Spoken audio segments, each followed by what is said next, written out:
ஏய் ராமசாமி, கொஞ்சம் நில்லுப்பா. Cycle puncture ஆயிடுச்சு. போகிற வழியில் பிள்ளைங்களை கொஞ்சம் ஸ்கூலில் விட்டுருப்பா. சரிங்கண்ணே, அமுச்சுடுங்க, நான் ஸ்கூலில் விட்டுறேன். நீ பக்கத்து வீட்டுக்கார பையன், உன்னை நம்பி அனுப்புகிறேன்.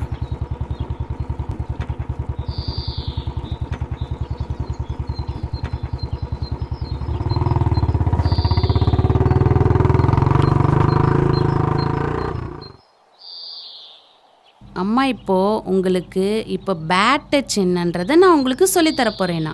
பேட் டச்சா அப்படின்னா என்னம்மா? பேட் டச் அப்படின்னா இங்கே போட்டிருக்க ட்ரெஸ்ஸை யாராவது இப்படி தொட்டாங்கன்னா அது பேட் டச். உடனே அம்மா கிட்ட வந்து சொல்லிடணும்.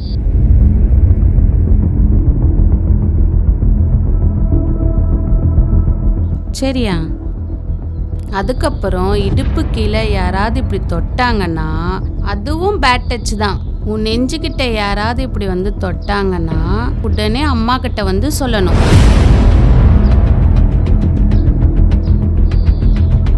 அதுவும் பேட் டச் தான். அதை விட ஒரு முக்கியமான ஒரு விஷயம், உன் இடுப்பு கீழே தொட மேல யாராவது இப்படி கை வச்சா பேட் டச்னு சொல்லிட்டு உடனே அம்மா கிட்ட வந்து சொல்லணும். ஓகேவா? சரிப்பா. அடடே வாமா, நல்லா இருக்கியா? ஸ்கூல் போயிட்டு வந்துட்டியா? போயிட்டு வந்துட்டேன். வாமா, வந்து மடியில் உட்காரு. உட்காரு சாமி, நான் ஒரு பெரியப்பா தான்டா, வாடா. அம்மா மடி தவிர வேற யார் மடியிலையும் உட்காரக்கூடாதுன்னு அம்மா சொல்லியிருக்காங்க.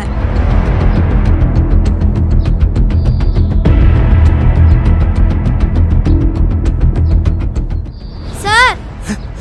அவந்திகா, சாக்லேட். Don't touch.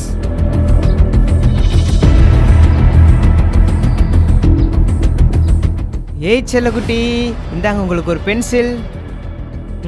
நல்லா இருக்கா? காலைல சாப்பிட்டீங்களா? தோசை. தோசையா? நீ ஸ்கூல்ல என்ன சொல்லி கொடுத்தாங்க? மேக்ஸ். ஏய், இங்கே பாரு, அக்கா வந்திருக்காங்க. இந்த உனக்கு ஒரு பென்சில். நல்லா இருக்கா?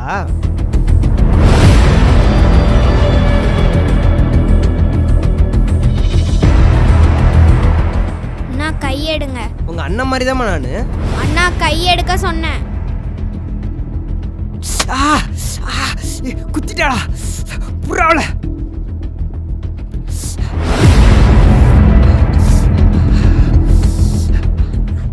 கையை விடுறீங்களா இல்லை 109 ஃபோன் பண்ணட்டா?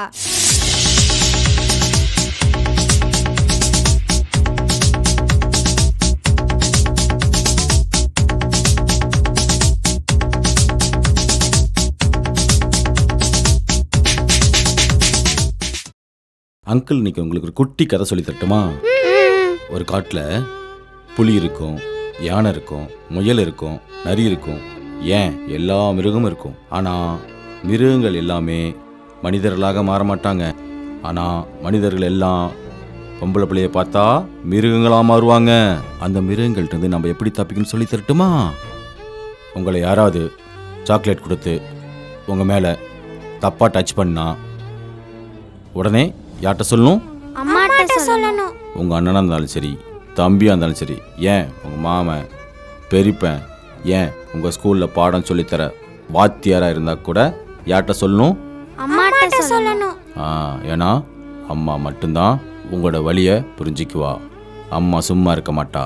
உங்களை 10 மாதம் சுமந்து பெத்த வலியை உணரக்கூடியது அம்மா மட்டும்தான். சரியா? உங்களை பெத்த தகப்பனாக இருந்தால் கூட யார்கிட்ட சொல்லணும்? அம்மாட்ட சொல்லணும். குட். பெற்றவங்களே உங்கள் பிள்ளைகளுக்கு தொடு உணர்வை டெய்லி சொல்லிக் கொடுங்க. உங்கள் பிள்ளைகளை கோகலையாக மட்டும் வளர்த்திடாதீங்க, வீரமாக வளங்க. யாராவது உங்களை தப்பாக தொட்டா என்ன சொல்லணும்?